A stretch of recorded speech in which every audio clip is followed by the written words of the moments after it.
Good morning mga kamao, dito tayo ngayon sa Fairview. Nakita natin tong dalawang mga aspirants, mga boxers to be soon, kaya abangan natin sila. Yo mga kamao, pound for pound sports nga pala.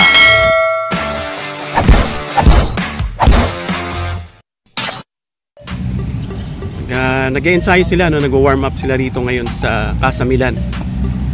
Abangan natin mga guys, baka maging professional boxer ito someday, at who knows, maging kampiyon din. Mga susunod na Manny Pacquiao, Magsayo, Casimero. Yung po naka white gloves, naka 16 ounce na gloves, ay yung kanyang mentor at nag-aspire maging boxer. Itong naka red gloves,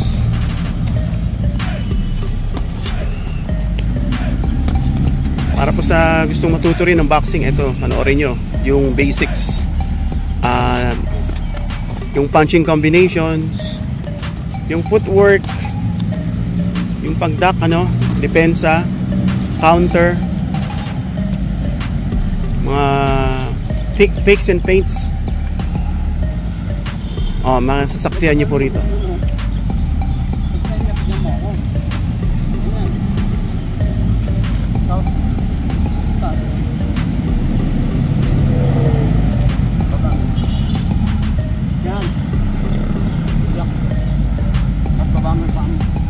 Yung trainer niya is si Julius, at yung tinuturuan na naka red gloves ay si Daniel. Bata pa sila, siguro nasa around early 20s lang itong mga to.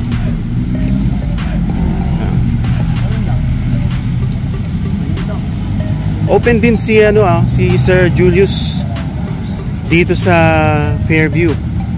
Actually may club sila, at open siya for mentoring. Okay, narinig natin yung bell. I think that's time out.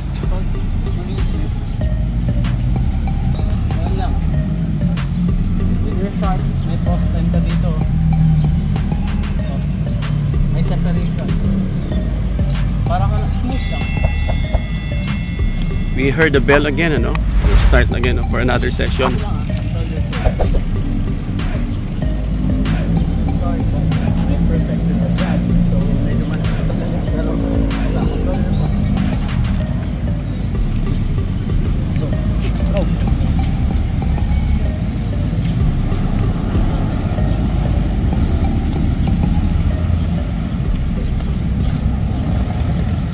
Makita natin, nagto-throw siya ng punch dun sa air, nag-ano siya, nag-set up siya para malito rin yung opponent, para may set up niya siguro yung kanyang right straight.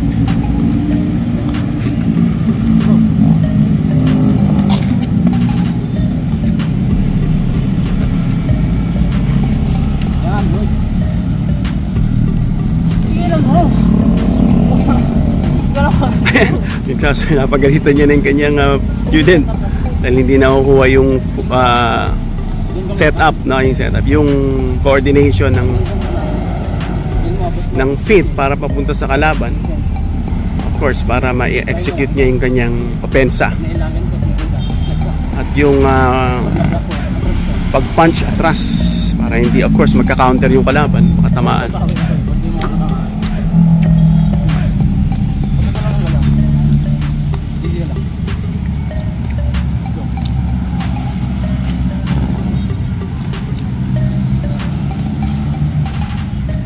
Natin footwork.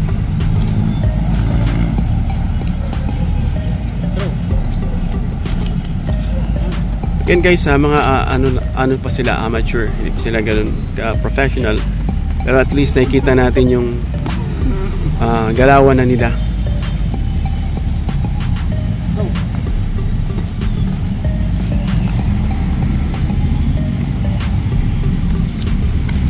So makita natin yung importance ng depensa, when the opponent throw punches, he is using his arm or even his shoulder to protect himself, ano, yung kanyang torso, yung kanyang body. At kinomplement niya itong student dahil nakatama, ano.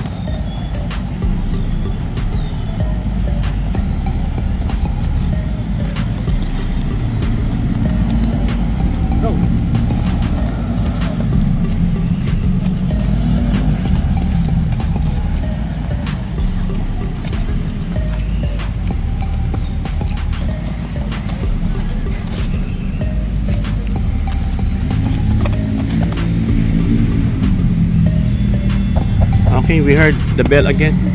That calls for another timeout. Hi guys, we have here Sir Julius. Ano?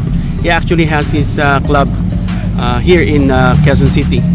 Mamaya sabihin niya. So, Sir Julius, pwede bang matanong ka? Sir Kurt, I'm sorry. Julius ako ng Julius. Kurt pala. So, gaano ka nakatagal nagbo-boxing?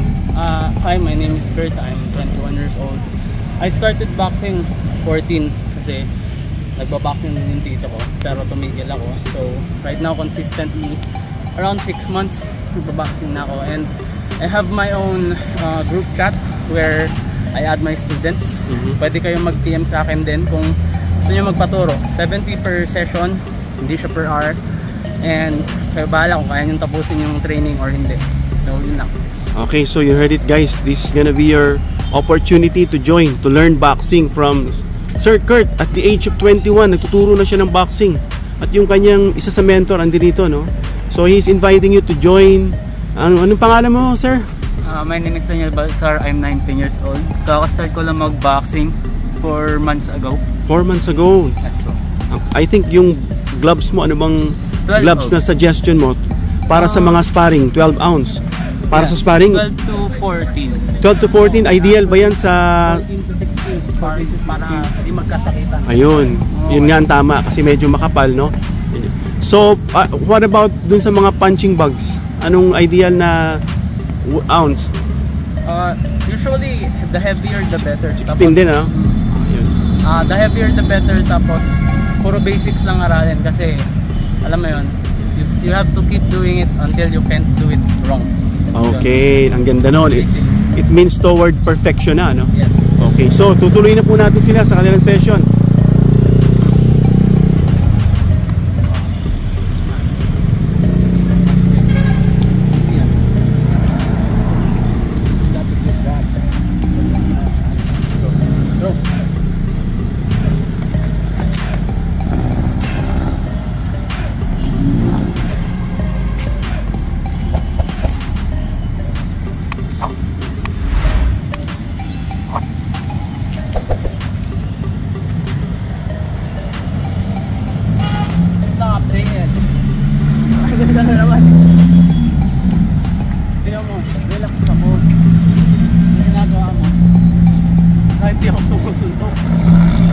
So galaw ng galaw yung kalaban, ang comment niya even though hindi sumusuntok yung opponent, no?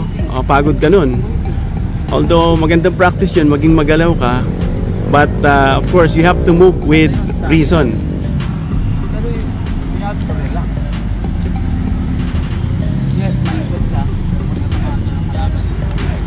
Kasi matatimingan ka rin pag tumigil ka sa paggalaw.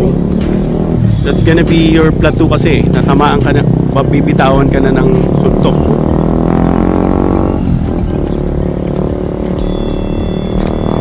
We heard another bell that calls for another timeout.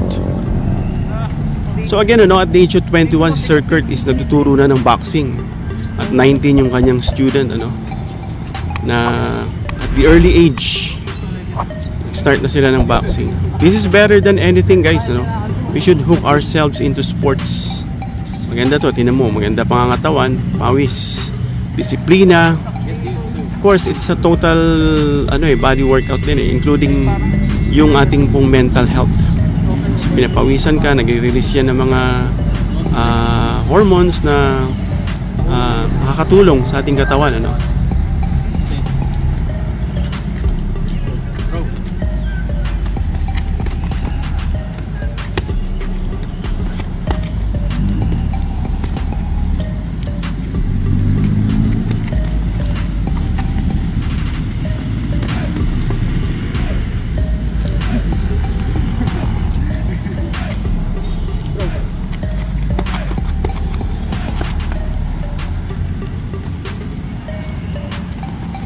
So again guys, you are welcome to join Sir Kurt's Club. Mamaya ipipin ko rito o ipopost ko rito yung club name, yung kanya, at kung saan ito ginaganap, itong boxing session.